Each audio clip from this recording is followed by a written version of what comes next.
दुनिया के सामने भारत के मार्कोस कमांडो ने दिखाई अपनी ताकत। मार्कोस कमांडो को देख थर थर कांपने लगा सामने खड़ा दुश्मन चाहे पानी में हो, जमीन पर या हवा में, मार्कोस कमांडो खोज कर करते हैं सफाया। प्यारे दुश्मन दोस्तों, इन जवानों को हल्के में मत लीजिएगा। इनसे दूरी बनाना ही अच्छा ऑप्शन रहेगा आपके लिए, वरना बाद में ये मत कहना कि हमने आपको वार्निंग नहीं दी। ये भारत के वीर हैं, इनसे टक्कर लेना यानी अपनी मौत को बुलाना। ये हैं हाईली ट्रेंड ऑफिसर मार्कोस। जी हाँ दोस्तों, भारतीय नौसेना के मार्कोस कमांडो, जिनका काम है दुश्मन को ऐसे खत्म करना कि उनके साथी देखें तो आंखें फटी की फटी रह जाएं। दुनिया में भले ही अभी कोई वॉर नहीं है, लेकिन सभी देश अपने आप को ऐसे माहौल के लिए तैयार कर रहे हैं, एक दूसरे की ताकत देख रहे हैं। हालांकि इन सबसे अलग भारतीय नौसेना के मार्कोस कमांडो की एक टीम इन दिनों अमेरिका के हवाई में है। ये कमांडो कई देशों के मरीन कमांडो के साथ दुनिया के सबसे बड़े युद्ध अभ्यास रिमपैक्ट 2024 में हिस्सा ले रहे हैं। मार्कोस कमांडो भी अपना दमखम दिखाने से पीछे नहीं हट रहे। लेकिन दोस्तों, यहाँ सवाल उठता है, आखिर इस युद्ध अभ्यास रिमपैक्ट 2024 की जरूरत क्यों आन पड़ी? क्यों इसका नाम रिमपैक्ट 2024? आइए जानते हैं इस वीडियो में। इसके पीछे का कारण कोई और नहीं बल्कि हमारा यानी भारत का पड़ोसी देश चाइना है। चीन से होने वाले कथित खतरों का मुकाबला करने के लिए दुनिया के 26 देश एक साथ आए हैं। ये देश दुनिया के सबसे बड़े नौसैनिक अभ्यास को भी अंजाम दे रहे हैं। इस अभ्यास का नाम Exercise Rim of the Pacific यानी रिमपैक है। इस अभ्यास में Australia, Brunei, Canada, Chile, Colombia, Denmark, Ecuador, France, Germany, Bharat, Indonesia, Israel, Japan, Malaysia, Mexico, Netherlands, New Zealand, Peru, Korea गणराज्य, Philippines, Singapore, Sri Lanka, Thailand, Tonga, UK और यूएस की नौसेनाएं शामिल हैं। इन देशों के नौसेना के जवानों के बीच हैं इंडियन नेवी के मार्कोस कमांडो, जिनकी काबिलियत देख दुनिया भर से आए सेना के जवानों के होश उड़ गए हैं। आइए जानते हैं इस रिमपैक की थीम क्या है। दोस्तों, इस साल रिमपैक की थीम है पार्टनर, इंटीग्रेट एंड रेडी। इस थीम को लेकर यह कहा जा रहा है कि इससे यह बताने की कोशिश की गई है कि रिमपैक न केवल कई देशों को एक साथ लाने के लिए बनाया गया एक अभ्यास है, बल्कि एक ऐसा आयोजन भी है जो अपने प्रतिभागियों को हर देश की प्रशिक्षण और आवश्यकताओं को पूरा करने के लिए आवश्यक संबंधों और साझेदारी को विकसित करने का मौका देता है।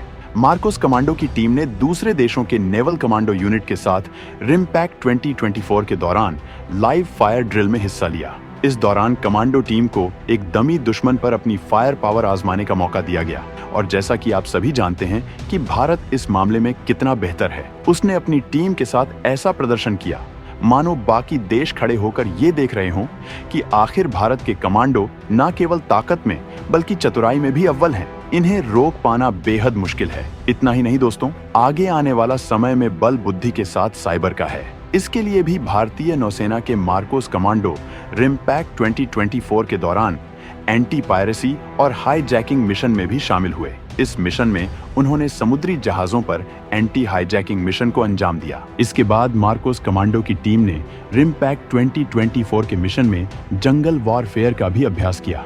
इस दौरान रिमपैक्ट में भाग लेने वाले कई दोस्त देशों के कमांडो भी साथ रहे। कैसे खुद को जिंदा रखना है जहां सिर्फ जंगली पेड़ पौधे और आपके बीच जानवर हो। दोस्तों, आपको जानकर ये हैरानी होगी कि मरीन कमांडो को ही में मार्कोस कहा जाता है। इन्हें आधिकारिक तौर पर मरीन कमांडो फोर्स यानी MCF कहा जाता है। ये भारतीय नौसेना के स्पेशल फोर्स होते हैं। दोस्तों, मार्कोस की स्थापना फरवरी 1987 में हुई थी। मार्कोस समुद्र में, हवा में और जमीन जैसे सभी प्रकार के वातावरण में काम करने में सक्षम है।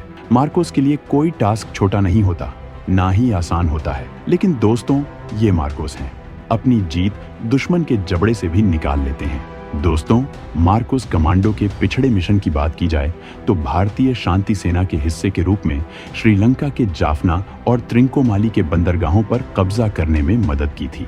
इस दौरान मार्कोस ने liberation tigers of Tamil Eelam यानी LTT बेस, जो कि बहुत खतरनाक और बेहद शातिर गैंग था, उनके खिलाफ एक सफल छापेमारी मिशन को अंजाम दिया था। मार्कोस कमांडो को ऐसी ट्रेनिंग दी जाती है कि वे हर प्रकार के मौसम और जगह पर खुद को सही सलामत रखते हुए मिशन को अंजाम दे सकते हैं। दोस्तों, इन मार्कोस कमांडो को आतंकवादियों के काल के रूप में जाना जाता है। ये कमांडो क्लोज कॉम्बैट टैक्टिक्स में माहिर होते हैं। इनसे बचकर निकलना आसान नहीं होता। इसके अलावा ये शहरी इलाकों में भी सशस्त्र अभियान चला सकते हैं। शहरी इलाकों के लिए भी ये पूरी तरह से ट्रेंड होते हैं। जैसा यहाँ भारत में मार्कोस कमांडो होते हैं, वैसे ही अमेरिका के नेवी सील से होते हैं। नेवी सील अमेरिका की स्पेशल कमांडो यूनिट है। अगर आपको याद हो, ओसामा बिन लादेन तो जिसने कई बड़े आतंकी घटनाओं को अंजाम दिया है, जिसमें से एक था वर्ल्ड ट्रेड सेंटर पर हाईजैक किए गए प्लेन से क्रैश करना। इसी घटना के बाद जिस टीम को पाकिस्तान के एबटाबाद में ओसामा बिन लादेन के खात्मे में इस्तेमाल किया गया था, वो यही अमेरिका की स्पेशल कमांडो यूनिट थी। लेकिन दोस्तों, क्या आपने ये नोटिस किया कि आखिर क्यों इतना अभ्यास, इतने मिशन करवाए जा रहे हैं? आखिर क्या जरूरत है इन देशों को? किसकी नजर कहां पर? चलिए हम आपको बताते हैं। दोस्तों, सेंटर फॉर सिक्योरिटी स्टडीज में स्विस और यूरो अटलांटिक सुरक्षा टीम के वरिष्ठ शोधकर्ता गोराना ग्रिजिक का कहना है कि अलग अलग यूरोपीय देशों ने पहली बार चीन को एक सुरक्षा चुनौती के रूप में पहचाना है। ये देश वैश्विक सुरक्षा को संबोधित करने की तात्कालिकता पर जोर दे रहे हैं। ग्लोबल वार्मिंग और साइबर युद्ध जैसे खतरों के कारण विदेश और सुरक्षा नीतियों में बदलाव आया है। सबसे जरूरी बात यह है कि राष्ट्रीय सुरक्षा रणनीतियों से लेकर रक्षा समीक्षाओं तक पूरे यूरोप में कई रणनीतिक नीति घोषणाओं में इन उभरती सुरक्षा चुनौतियों से निपटने और यूरोपीय सुरक्षा को बढ़ावा देने में मदद करने के लिए इंडो पैसिफिक में समान विचारधारा वाले राज्यों के साथ साझेदारी को महत्वपूर्ण घटकों के रूप में पॉइंट किया गया है। और तो और कहा जाता है कि ऑस्ट्रेलिया, जापान और दक्षिण कोरिया जैसे प्रमुख इंडो पैसिफिक देशों के सैन्य, वित्तीय और मानवीय रूपों में यूक्रेन के समर्थन ने शक्तिशाली यूरोपीय देशों को प्रभावित किया है। गोराना ग्रिजिक ने दोनों क्षेत्रों के बीच हथियारों के अदला बदली की प्रभावशाली दर और मात्रा पर एक बहुत ही जरूरी मुद्दा उठाया है। 2023 में रूसी खतरों के बारे में बढ़ती चिंताओं के बीच यूरोपीय नाटो राज्यों ने कुल हथियार आयात में 65% की पर्याप्त वृद्धि देखी। दोस्तों सोचिए, इसी तरह इंडो पैसिफिक इलाके में हथियारों के आयात में भी वृद्धि हुई, जिसमें ऑस्ट्रेलिया, जापान और दक्षिण कोरिया में सबसे ज्यादा वृद्धि देखी गई।